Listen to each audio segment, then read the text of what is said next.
plateia física, espiritual e da internet é toda sua e web rádio. Obrigado. Boa tarde a todos. Muita paz e muita alegria a todos presentes. Com satisfação pela primeira vez nesse encontro. Que Jesus possa abençoar a cada um aqui presente, encarnado e desencarnados, para que possamos, nesses encontros, tirar o maior proveito. Porque sabemos de uma coisa fundamental, que a bondade de Deus tem sido grande para conosco. Que ao longo dos milênios, Deus, em sua infinita bondade, tem nos oferecido oportunidades. E mais do que isso, possibilidades para que possamos chegar naquilo que é fundamental na nossa existência, que é a evolução espiritual. Todos nós estamos encarnados com essa finalidade da evolução, de passarmos pela existência material e atingirmos aquele sentimento que Jesus, há mais de 2000 anos, veio nos trazer, que é o sentimento do amor. Desenvolver o do amor é a nossa meta maior. E o tema da tarde de hoje, que nos foi proposto, que também está inserido no capítulo 8, né, nos bem-aventurados puros de coração, vamos encontrar lá uma passagem interessante, em que os fariseus, os escribas, homens responsáveis por manter as leis, né, as tradições daquelas épocas, eles indagam a Jesus. Por que os seus discípulos comiam sem lavar as mãos? E eis que Jesus, então, dá a resposta. Porque também tu violas as leis. Né? Honrai o vosso pai, né? Amor ao próximo. Porque não é o que entra que macula, e é o que sai, é o que macula. Ou seja, Jesus estabelece um parâmetro, nos dando a importância dos valores interiores. Porque quantos de nós, como naquele tempo, e como de nós hoje, estão preocupados com as coisas exteriores, com as coisas da matéria. E Jesus, então, é o primeiro a nos despertar para as coisas espirituais. Tanto que ele diz, procurai em primeira instância o reino de Deus e a sua justiça, porque o resto, tudo lhe será dado de acréscimo. Então Jesus vem nos falar nessa passagem que ele obteve, mãos não lavadas, onde eles questionam, né, porque eles comiam sem lavar as mãos. Jesus nos dá a importância do interior, daqueles sentimentos que vamos desenvolvendo dentro de nós. É necessário a vida material, é necessário vivermos com tudo o que a vida material nos oferece. Tudo isso é bondade de Deus. Mas a grande propósito, o grande objetivo da nossa vida é a vida espiritual. É a conquista daqueles valores que Jesus veio nos mostrar há mais de 2000 anos. E o Mestre Maior desce das alturas celestes e veio nos convidar à fraternidade e ao amor, passando por aqueles caminhos que ele próprio nos traçou. Porque Jesus representa o roteiro, né? O roteiro. Temos que chegar à evolução. Temos que viver as etapas reencarnatórias. Como? Pelo roteiro, que é Jesus, pelo guia e modelo que ele é. Então Jesus estabelece aquele roteiro para que possamos atravessar essa vida com tranquilidade, não agarrando nos valores exteriores, mas sim nos despertando para os valores espirituais.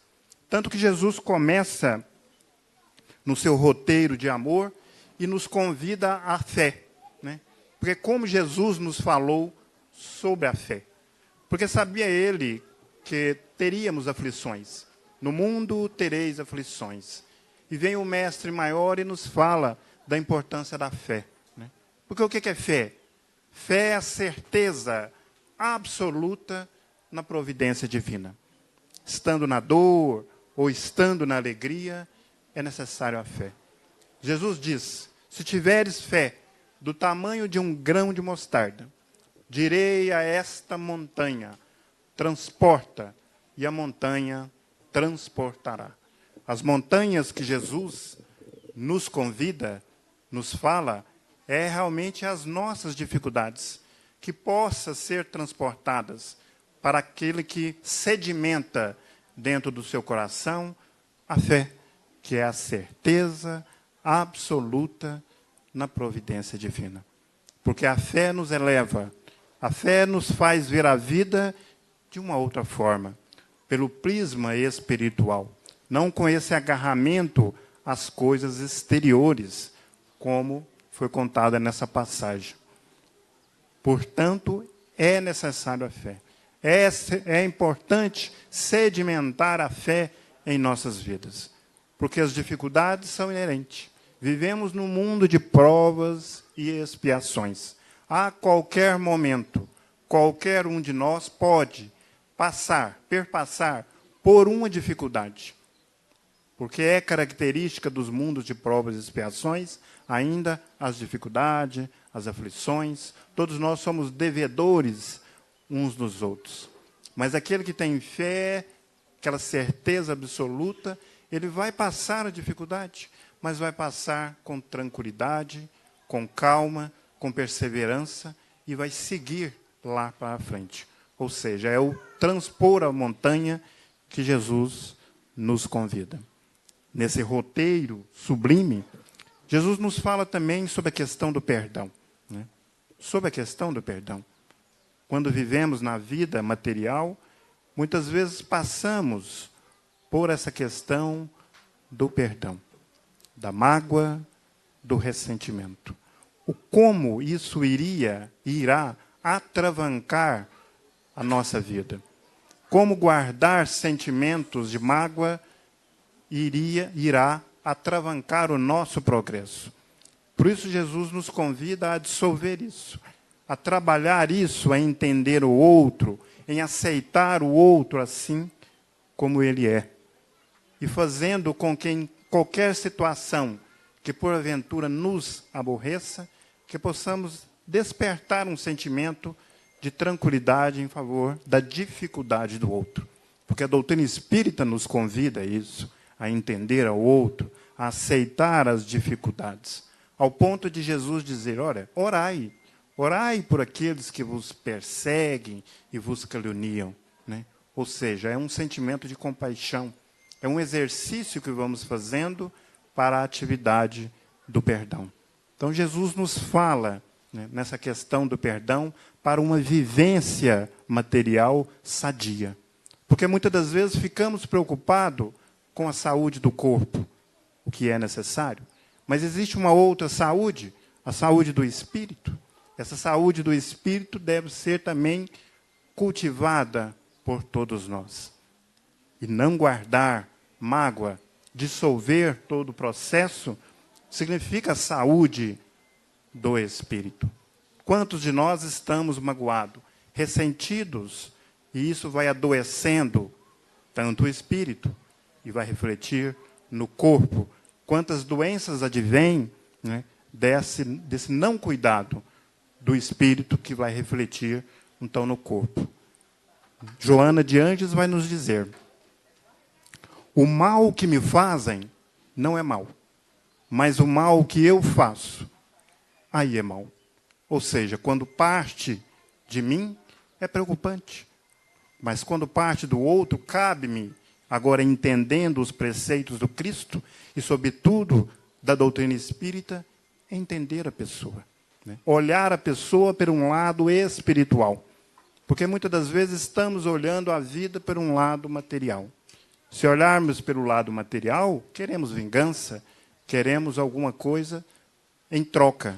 Mas o lado espiritual vai nos ver que ele é um espírito e que encontra ainda com dificuldades e que merece o nosso carinho, o nosso respeito e as nossas vibrações de amor e carinho. Por isso Jesus fala no perdão. tanto Jesus trabalhou no perdão. Ide, né? Às vezes de estar no templo, ide primeiro e reconciliai-vos com o vosso adversário. Ou seja, é melhor que você reconcilie enquanto estás a caminho.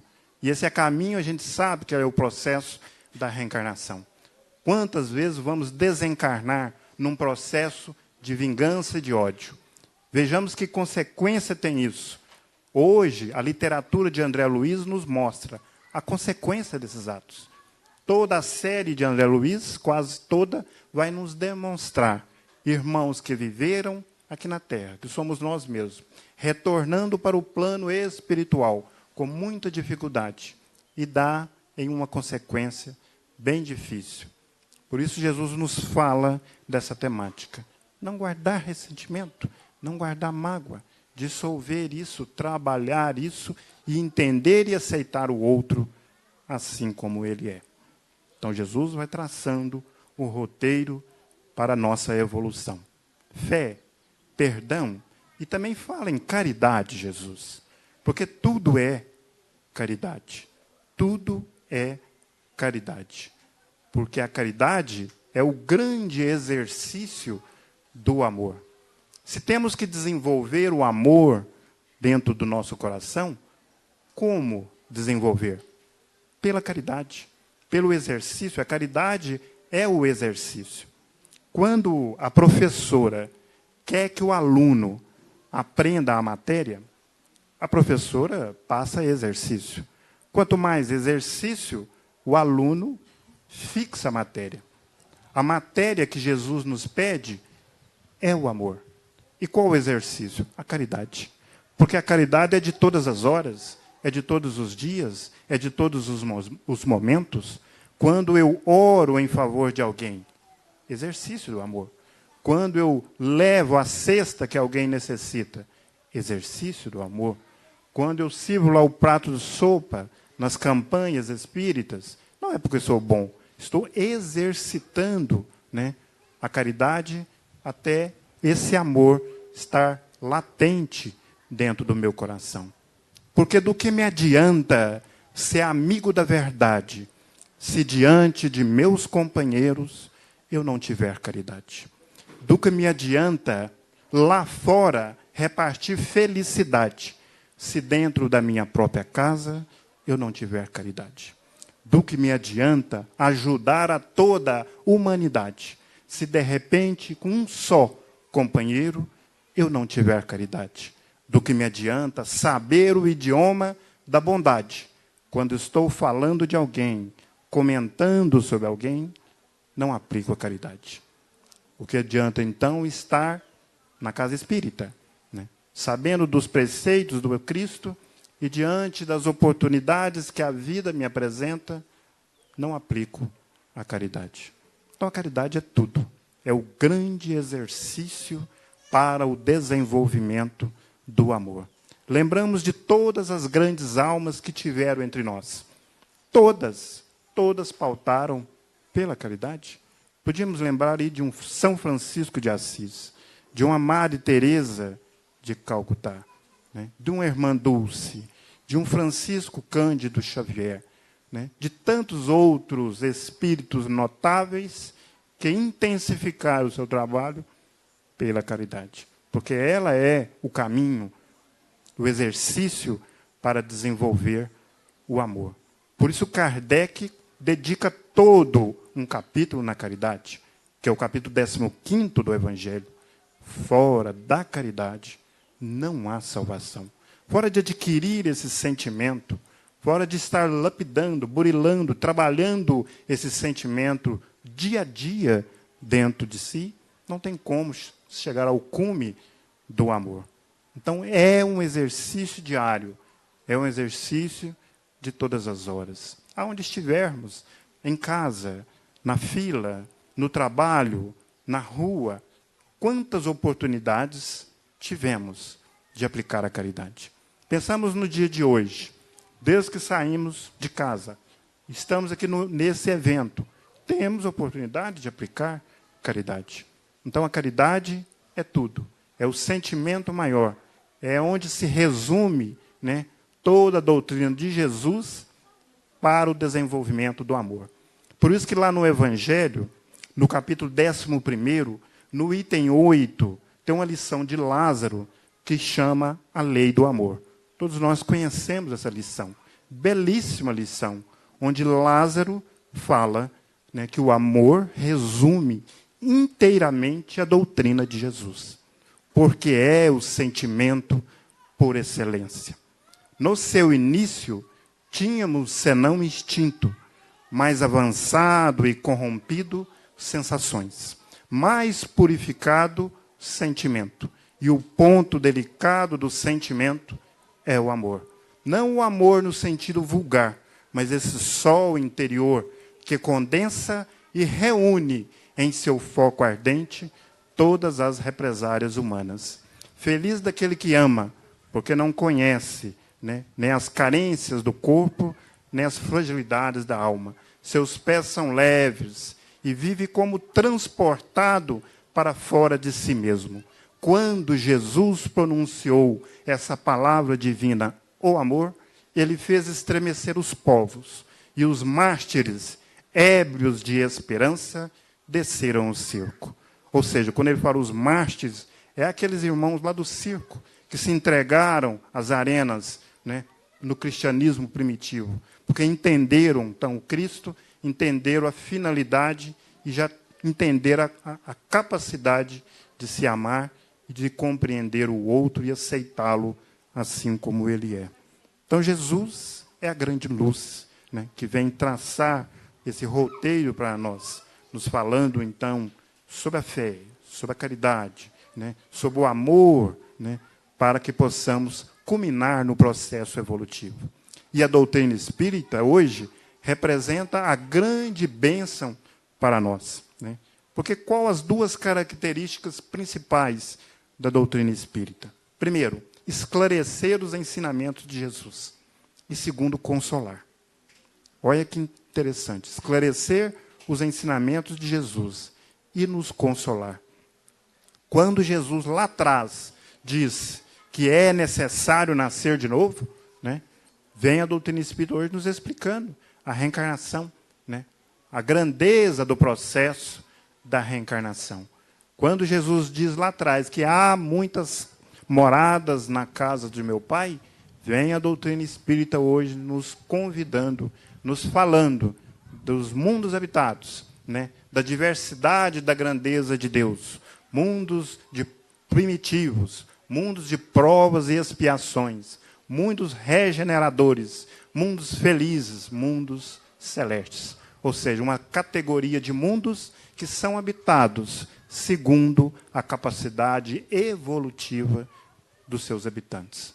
Estamos no mundo de provas e expiações. Mundo que ainda nos pertence pela nossa característica, mas que nada impede de estarmos um pé lá no mundo de regeneração, que é a próxima etapa que o nosso planeta vai passar. Mundo de regeneração.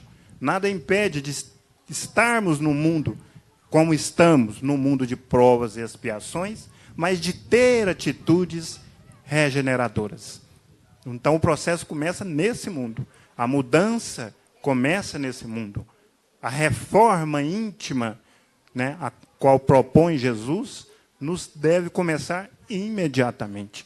Tanto que Kardec, lá no Evangelho, vai nos dizer, né, isso tem um recado não para a humanidade, mas ele manda para os espíritas. Quando ele fala espíritas, né, reconhecei o verdadeiro espírita, né, pela sua transformação moral, pelos esforços que ele empreendem em domar as suas más inclinações. Então, é um esforço diário, né, do dia, né? O trabalho evolutivo é uma construção.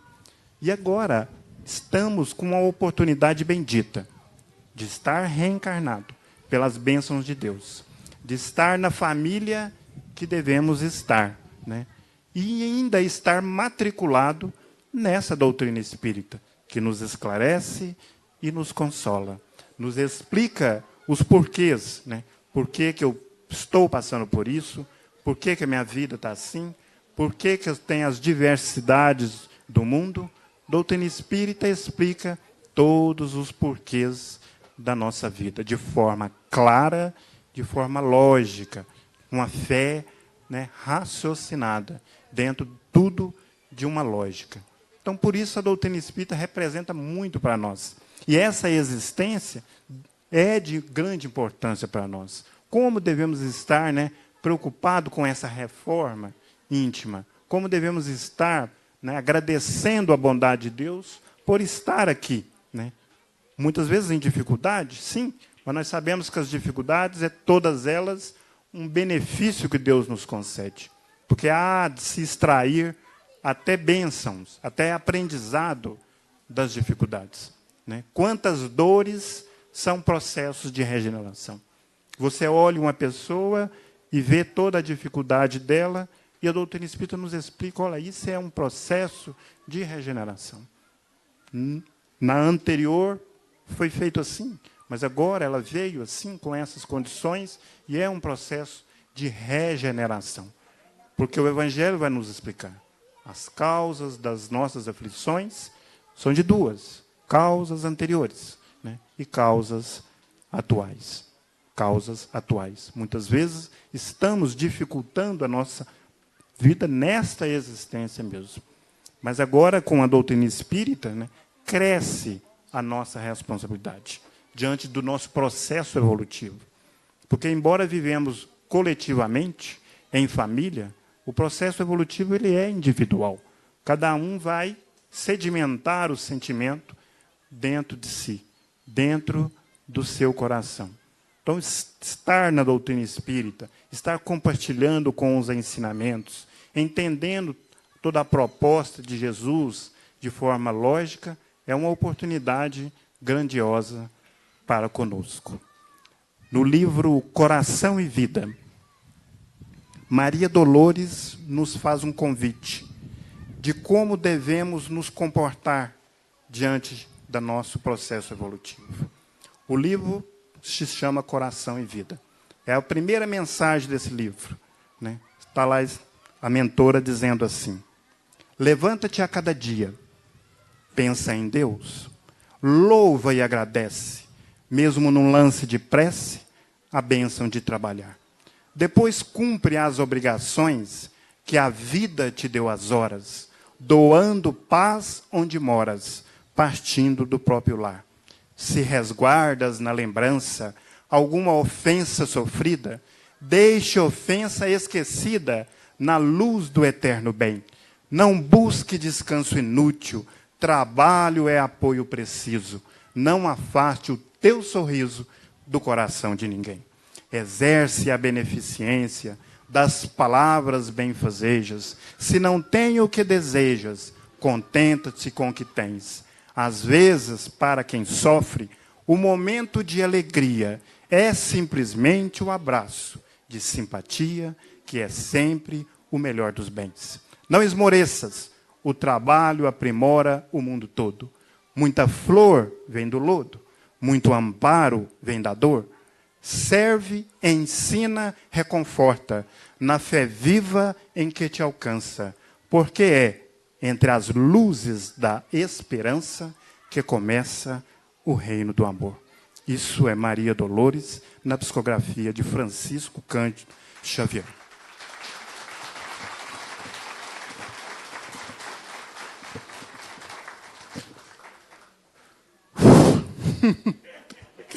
A mentora, ela realmente arrasa, né? Nos convidando a essa mentalização, a essa vida sempre plena, a essa vida de busca interior, né? De desenvolvimento, né, da nossa vida, valorizando a nossa existência, né? Agradecendo a Deus por tudo que temos, pelas oportunidades que temos tido, né?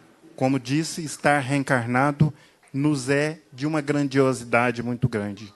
Estar na doutrina espírita, estar matriculado, estar convivendo com esses ensinamentos, nos garante, então, esse processo evolutivo dessa pureza de coração, igual o orador anterior falando. É necessária essa pureza de coração.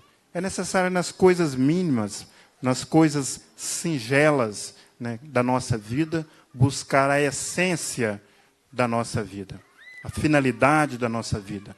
Direcionar a finalidade da nossa vida, né, para Jesus. Na verdade, temos que, como Jesus é guia e modelo, temos que tudo lhe espelhar, né? Como Jesus seria o profissional, né, que eu sou. Estou passando por uma dificuldade, né? Como Jesus agiria, né? Porque nós somos precipitados diante das dificuldades, diante das dores que às vezes nos apresenta, às vezes queremos resolver as coisas de uma imediato para outra, né? No supetão. E a gente vê que é necessário mentalizar. Quantas vezes a gente fala, olha, eu não deveria ter feito assim, eu não deveria ter falado assim. Ou seja, atropela ao passo que, diante das dificuldades, é pensar, é buscar Jesus, é buscar os amigos espirituais. Como que eu vou resolver esse problema? Necessito chamar a atenção de alguém, por exemplo, né? Como que eu vou chamar? Como Jesus chamaria a atenção de alguém? Né? Ou seja, é se colocar lá no guia e modelo. Ele é para isso, né? Eu tenho que sempre estar lembrando de Jesus. Na verdade, o Evangelho não é para estar na nossa cabeça somente, mas nas atitudes, né? Nas atitudes. Aonde eu estiver, né, eu preciso estar lembrando do Evangelho. Porque o Espiritismo não nos proíbe de nada. Não, nada. Você pode fazer tudo. Mas aí vem Paulo de Tarso, na sua epístola, e diz, olha, tudo me é lícito, mas nem tudo me convém. Então, tudo tem que passar por um crivo da moral de Jesus. Eu sou livre, somos livres para fazer tudo, mas convém fazer algumas coisas, agora sabendo pela doutrina espírita da lei de causa e efeito, né? Que todos nós estamos inseridos nessa lei de causa e efeito, tudo que fizermos irá ter um resultado. Irá ter um resultado. Tudo, todas as coisas boas e todas as coisas más, irá resultar numa consequência nesta ou em outras vidas. Realmente, na atualidade, ligamos o aparelho de televisão e vemos lá cenas tristes.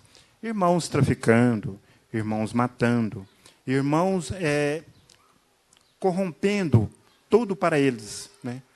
Todo o dinheiro, desvia todos os dinheiros para si próprio. E muitas das vezes ficamos revoltados, né? Ficamos com o pensamento negativo. Mas os Espíritos nos informam que temos que ter pensamento positivo para esses irmãos, de amor e carinho. Por quê? Porque estão inseridos na lei de causa e efeito, irão ter que devolver tudo, né? Tudo.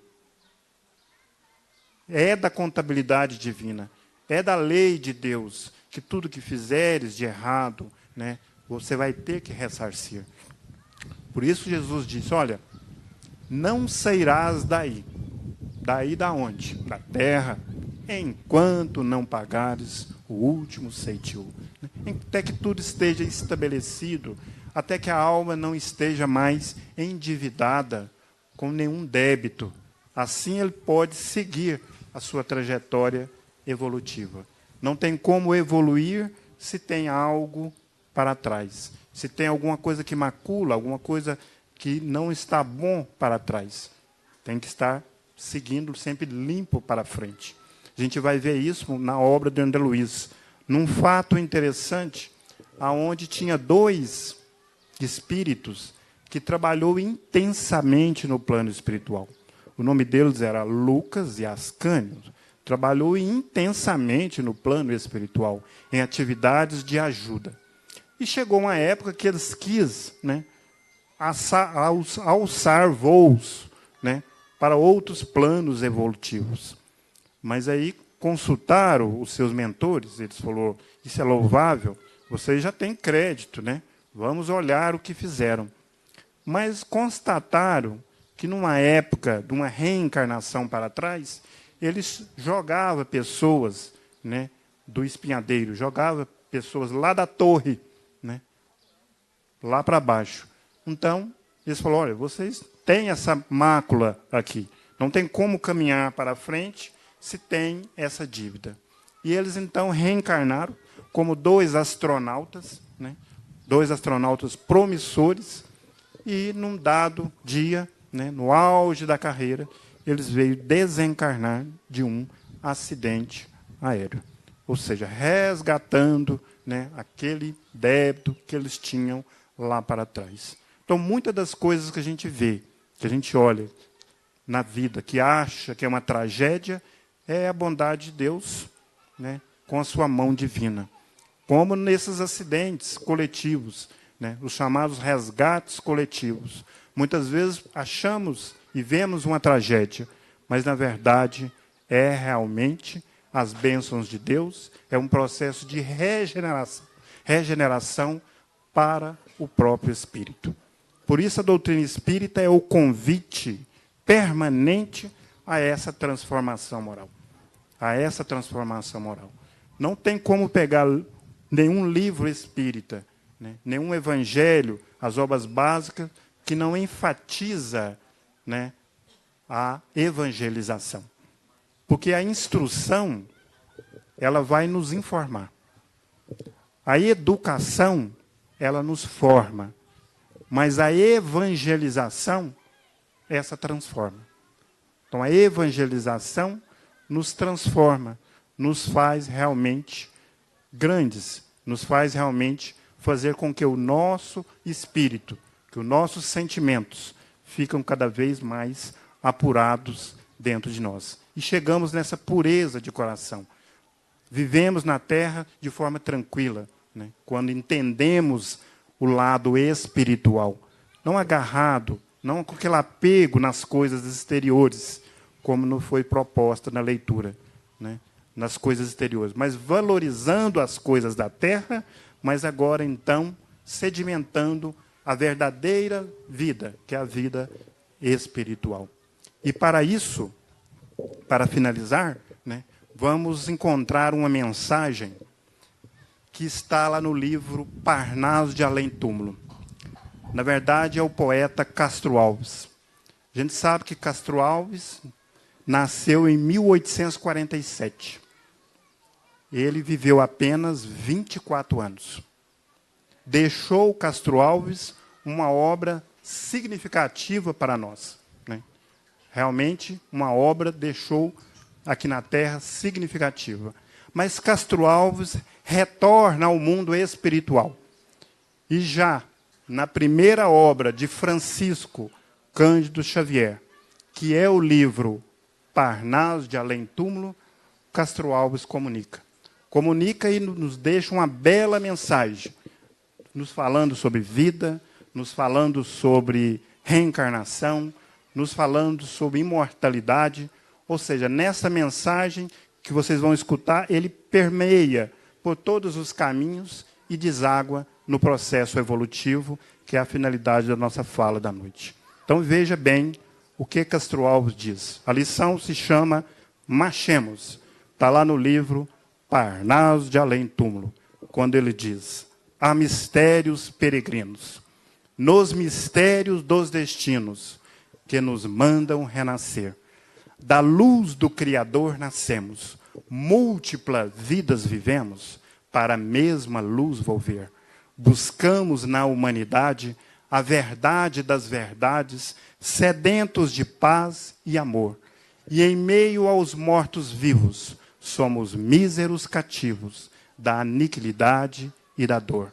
É a luta eterna e bendita, em que o espírito se agita nas tramas da evolução, pois a terra é a oficina aonde foge a luz, foge a grandeza da sublime perfeição. É a gota d'água que vai caindo, e o arbusto que vai subindo, cheio de seiva e verdor. É o fragmento do estrume que se transforma em perfume na corola de uma flor. Flor terna que vai caindo no solo fecundo, no chão que a produz, deixando um aroma leve nas madrugadas de luz. é a rija, é a bigorna, é o malho, nas talhas do trabalho. É a enxada fazendo pão. É os escultores transformando pedras em flores, em carraras de eleição. É a dor que é através dos anos, dos algozes dos tiranos. Anjos puríssimos faz, pois a terra vai transmutando os neros rudes em arausto virtudes, em mensageiros de paz. Tudo evolui, tudo sonha na imortal ânsia risonha do mais subir, mais galgar.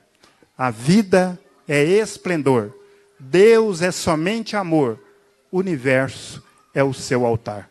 Às vezes na terra se acendem numerosos faróis que se esplendem nas trevas pinerais, como o sacrifício do Cristo, potentoso jamais visto no sacrifício da cruz, cuja para a humanidade nenhuma pena traduz. E Sócrates e a cicuta, e César trazendo a luta, tirânico e lutador. É Celine com sua arte, ou Bonaparte, o grande conquistador.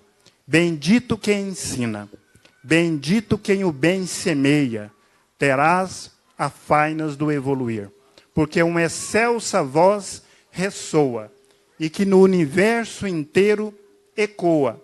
Para a frente caminhai, o amor é luz que se alcança, tem de fé, tem de esperança, para o infinito marchai. Muita paz para todos.